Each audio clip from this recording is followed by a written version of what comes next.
and salutations, family. It's Dr. Eric D. Harris, PhD, here with you once again today. Thank you for taking the time out to join me. Welcome, welcome, welcome.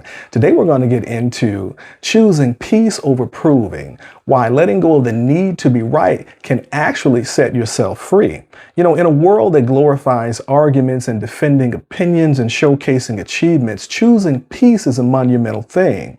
Choosing peace is not taking a step back, but in truth, factually, choosing peace will allow you to move forward, toward a sense of emotional levity and positivity and strength and also freedom. And also building a sense of healthier, more compound fortitudinal relationships, whether they are insular or also expansive, and also creating a space of lasting inner calm, which is very, very important. When we shift the focus from proving ourselves to preserving peace, it's not a sign of weakness. It's a hallmark of wisdom, of apex wisdom. Peace reduces a sense of emotional drain, constantly defending your viewpoints, correcting others, needing a sense of validation, consumes a tremendous amount of energy, and it becomes laborious and very, very tiresome. Choosing peace conserves your emotional strength for what truly matters, your human growth and development, your connection, and also your presence in the here and the now. Remember, you can't control other people's perceptions of you no matter how hard you may try.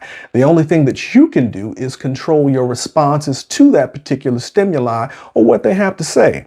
No matter how perfectly, how clearly, how slowly you seek to explain something, even if you have a typewritten document in an electronic transcription, you will be misunderstood, and there will be individuals that will seek to disagree.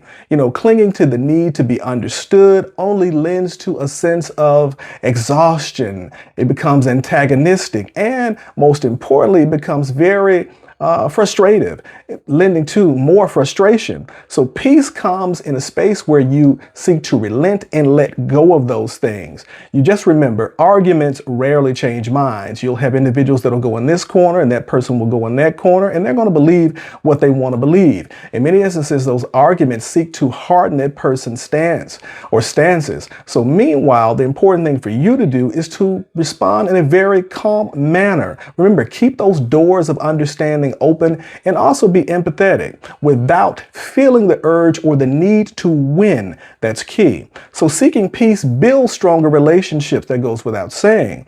People remember, most importantly, how you made them feel. Not if you were 100% right or 95% right. So choosing patience, peace, and humility and kindness is a hallmark of success. Even when you disagree with the person, it deepens a sense of trust, connectivity, and understanding with that particular person. So proving yourself often comes from a space of insecurity. You have to prove this, you have to prove that. You need a sense of validation, and that can become problematic. There is oftentimes this urge for many people to be the smartest, to feel as though they're the smartest in the space or the room, to justify whatever it is they're seeking to justify, but there's something deeper there because there's a need for seeking approval. Confidence doesn't seek approval. It doesn't need that. It doesn't need constant validation or constant proof. It's very quiet. It's powerful. It's secure. It's peaceful. It's self-assured. There's a sense of frequency that comes along with that. And you can definitely tell that, and that's something that you must harness. Inner peace starts with letting go. Every time you decide not to correct someone, you don't have to say anything. Just let it go and move on with your day. Not one-upping the person in the story or social media post or heated exchange in terms of face-to-face dialogue or sending the last text message. You're practicing a sense of peace. And with that peace later becomes part of not only you, but your system of workings or inner workings, and the peace becomes your default setting, and that's where you want to be.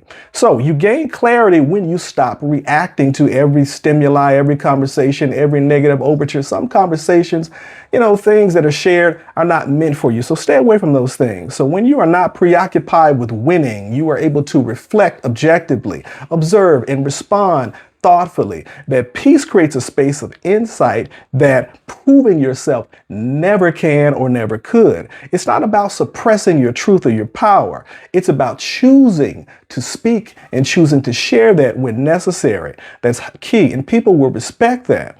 You know, peace is a form of leadership, and we all are embedded in leadership in our lives, in family and work and community settings. The person who diffuses the tension, who listens intently and also deeply, refuses to escalate a particular tone. That's quiet leadership, and that leadership is rooted in strength and also confidence. So you live in a space of less regret. You know, years later, you won't remember a specific melancholy dispute. You'll remember harsh words exchanged or bridges burned. So choose peace, because you will have fewer regrets when you choose peace as it relates to your tomorrow. So here's a closing thought. Peace isn't a passive ideology. It is very intentional. It is the conscious decision to value harmony over being heard. Valuing harmony over being heard, connection over being correct, and calm over control. When you focus on peace over proving, you don't lose your voice. You tend to magnify it and elevate it to the highest degree. So let go, breathe, choose peace, your heart, your mind, and your relationships, and your future self. Well, thank you. Dr. Eric D. Harris, PhD. Be well. Peace.